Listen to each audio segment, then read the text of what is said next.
જય સ્વામિનારાયણ. આજના દર્શન. જય ગણપતિ દાદા. જય કષ્ટભંજન દેવ. Good morning. જય સ્વામિનારાયણ, જય સિયારામ, જય શ્રી કૃષ્ણ, જય માતાજી, ઓમ નમઃ શિવાય, સિદ્ધેશ્વર મહાદેવની જય.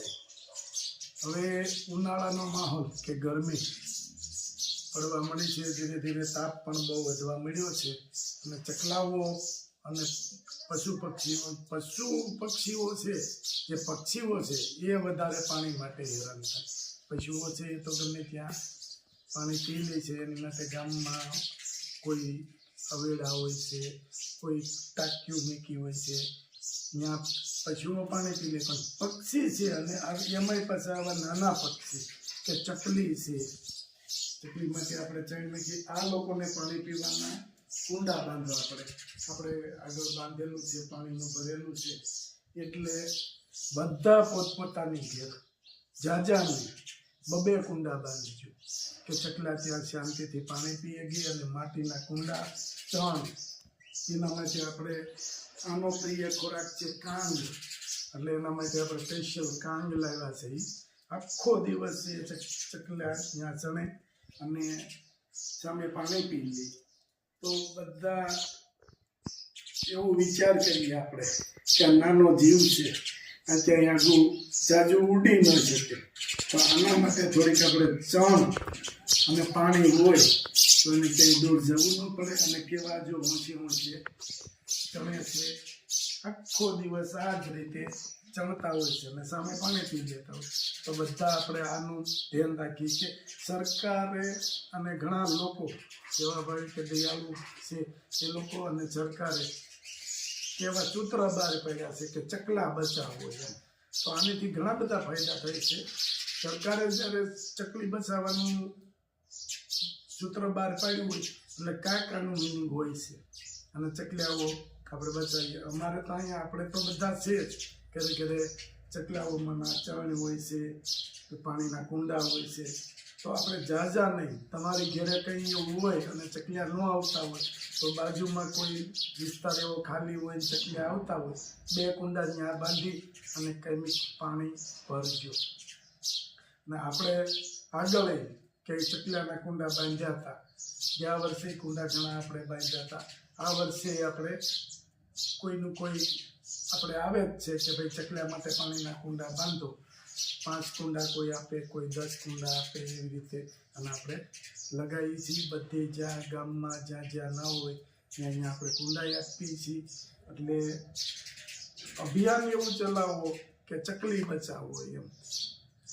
કંઈકનું કંઈક આ નાના જીવની અંદર એવું છે કે આ હું કામ આવે. નહીંતર સરકાર ચકલી બચાવવાનું અભિયાન ન ચલાવે.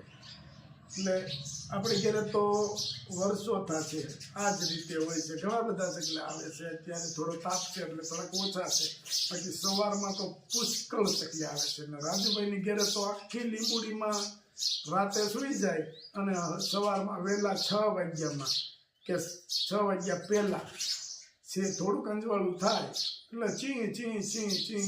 તમારે અલાર્મ મેકવાની જરૂર રહેતી નથી, તમારી ઊંઘ આરામથી ઉડી શકે છે.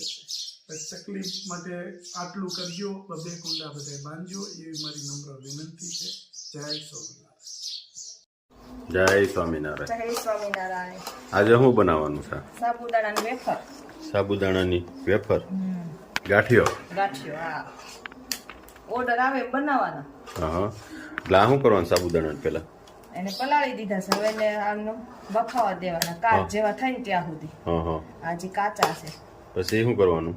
પછી બટેકા નાખી દેવાના, ચડી જાય થોડાક એટલે. બાફેલા બટેકા. બટેકા. પછી વેફર પાડી નાખવાની. આદુ, મરચા, મીઠું, લીંબુ બધું મિક્સ કરી દેવાનું. મિક્સ કરી દેવાના. પછી છેલ્લે જીરું નાખવાનું આખું. હા. હાવ ચડી જાય ને પછી બધું નાખવાનું. હજી આ કાચું છે, હજી કાચું છે. કાચ જેવા થઈ જાય એમ ને? આવા થઈ જાય. ઝીણા આ છે સફેદ છે ને, હાવ કાચ જેવા થઈ જાય. તો મસ્ત બનાવવાની છે ને? હા. 6 કિલો અત્યારે એક કારે દેવાનું પેલા. બહાર મોકલવાનો છે. સરસ લ્યો. જો આવી રીતે પછી બટેટાને છીણી નાખવાનું એટલે મિક્સ થઈ જાય સાબુદાણા ભેગું. તો એમ જ હોય ને તો ગાંઠિયો પાડીએ તો એમ જ કરવો પડે. ગાંઠું રહે તો ગાંઠું રહે તો એ દખ થાય. ગાંઠું રહે તો કોથળીમાં પછી આપણે પાડવામાં ન આવે. હા, પાડવામાં ન આવે.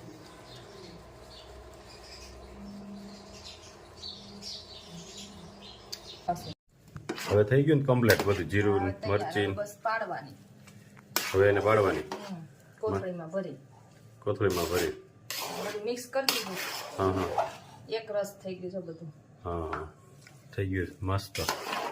હવે સીધી વેફર પાડી નાખવાની કોથળીમાં ભરીને. કોથળીમાં ભરતું જવાનું. સારું. મસ્ત વેફર પડવા મળી છે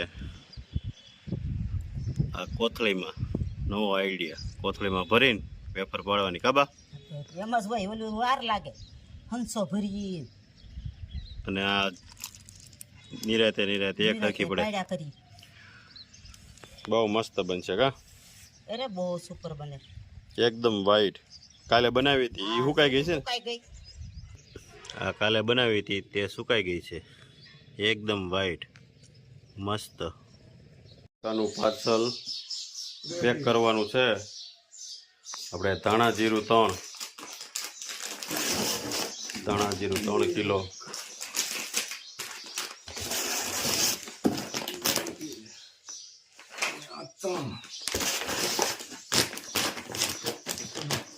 પછી કાશ્મીરી 2,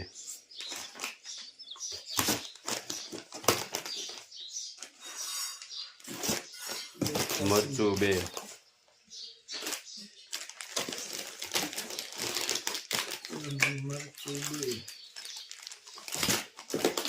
હળદર 2,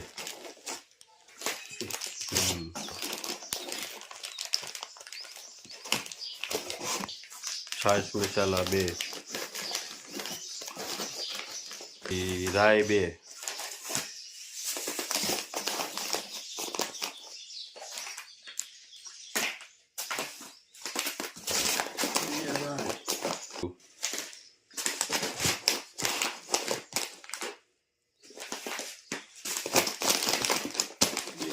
જીરું 1 કિલો સરગવાનો પાવડર, સરકવાનો પાવડર, અમેરિકાનું પાર્સલ છે. પછી આ યુકેનું હગડે ફિટ થાય એટલે વહી જાય બધા. જીરું આવી ગયું છે દળાઈને. પાછું ચાલવા પાછું ચાળી ન જ કમ્પ્લીટ. હા કમ્પ્લેટ. જો આપણે ચાળી નહીં ને તો આ બધું હા લોકોને જાય બિચારાને, અને આવું ના મોકલાય કોઈને. ના મોકલાય. એટલે બરોબર ચાળીને કમ્પ્લીટ જ મોકલવાનું. કેટલું ઝીણું ચલાય છે. એકદમ મસ્ત મસ્ત એકદમ અને ગ્રીન અને સ્મેલ એમ આવે છે. જોરદાર. હા ઓલા બેને કાલે રિવ્યુ આપ્યો. હા ખાલી પેકેટ ખોલ્યું તો એમ કીધું કે નહીં હા. છે એમ તમારી વસ્તુ એકદમ સરસ. અને આપણા હાથથી ન જ હવ એટલે આપણે ભલે થોડીક તાણ પડે. હા થોડીક તાણ પડે પણ આપણે ખબર હોવી જોઈએ કે આપણે હું વસ્તુ મોકલી છે. મોકલી છે એમ.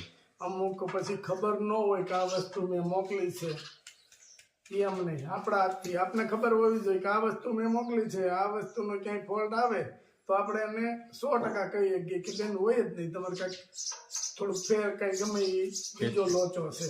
એટલે આપણે 100% ખબર હોવી જોઈએ. જો આ રીતે ચાળીને આ બધું સાફ કરી દીધો. આ કચરું કહેવાય. આ ઓલા જે એના હોય ને હા ઉપરના દાણાના ડીટીયા ત્યાં હોય એ બધું નીકળી જાય. એ બધું નીકળી જાય અને ઘંટીમાં દળાય નહીં. અને 100% આપણે ભરોસો હોવો જોઈએ કે આ આપણા હાથથી બનવું, અને હાથથી ન જ બનાવાય તો જ આપણે મોકલવાનો ખુશી મળવી જોઈએ. જેને ત્યાં મોકલ્યું હોય એને ખાવાની ખુશી મળવી જોઈએ. તો એ બિઝનેસ કર્યો કહેવાય એમ.